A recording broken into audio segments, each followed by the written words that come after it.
Los Misioneros Claretianos de América, MICLA, y la Escuela Bíblica Claretiana de los Estados Unidos y Canadá presentan ¿Sabías tú qué? Mi nombre es Henry Ramírez Soler, misionero claretiano, ahora destinado a colaborar en el equipo de trabajo de incidencia ante Naciones Unidas.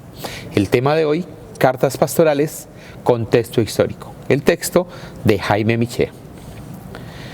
Las cartas primera y segunda de Timoteo y Tito, escritos que se les llama cartas pastorales. Varias indicaciones las colocan bajo la autoría de Pablo y escritas a dos discípulos que gozan de la confianza y el cariño del apóstol, como son Tito y Timoteo. Esa designación como cartas pastorales se remota aproximadamente a los años 1754 a 1755, aunque ya los escritos antiguos y medievales le reconocen esta particularidad de pastorales. Las dos primeras cartas, Primera Timoteo y Tito, tienen una data de redacción previas a la segunda de Timoteo, y esta se nos presenta con características relacionales de un discurso de despedida. Aún así, estas cartas han sido discutidas por los estudiosos, sobre todo en lo que respecta a su vinculación con el mismo Pablo. Sin duda, estas cartas tienen una distancia temporal con Pablo, ya que una comparación con las cartas auténticas nos permiten reconocer que las preocupaciones de estas comunidades, que son parte de la vida de Tito y Timoteo, son muy diferentes a las preocupaciones de cristianos de la primera generación. Por ejemplo, los cristianos no vibran tanto y no tienen tan viva la atención ante la próxima venida del Señor, como lo esperaban los primeros cristianos. En cambio, las comunidades de las epístolas pastorales viven más preocupados en torno al tema de la organización, la estructuración de la comunidad en general y de los ministerios eclesiales de la comunidad.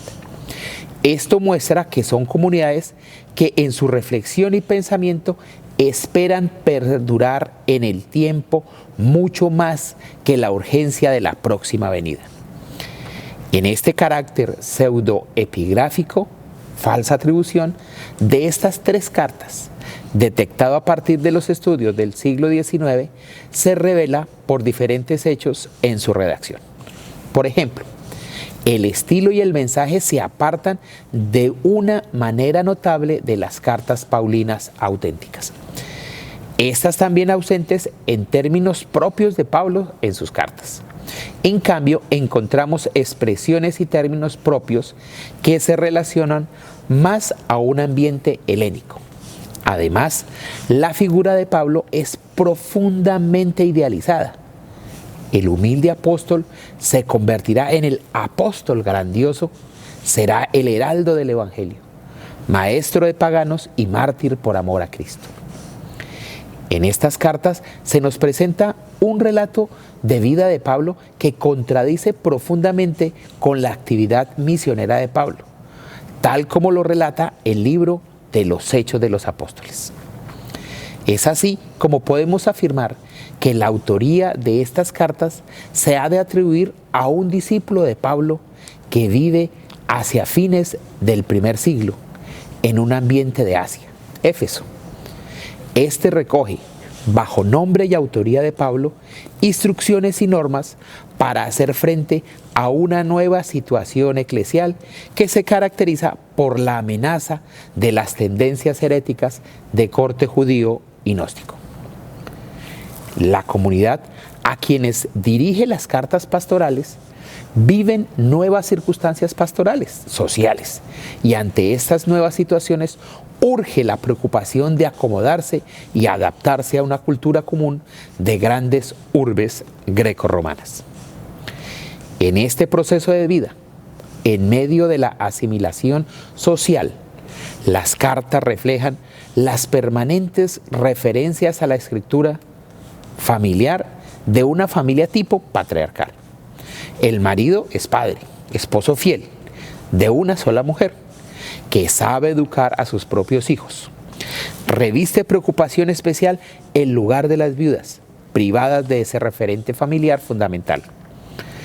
Pero el autor también tiene cuidado de consignar el rol de la esposa, subordinado al de la cabeza de la familia, y se trata de familias donde hay esclavos, y allí se recomienda el sometimiento a estos a sus patrones.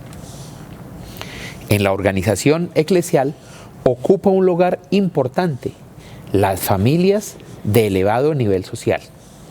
Las mujeres de estas familias, por su mayor disponibilidad de bienes, son invitadas frecuentemente y repetidamente a la actuación de las buenas obras. A partir de estas indicaciones aparece claramente el intento de asimilación social. Desde este modelo de asimilación social surge la forma y la manera de la estructuración ministerial.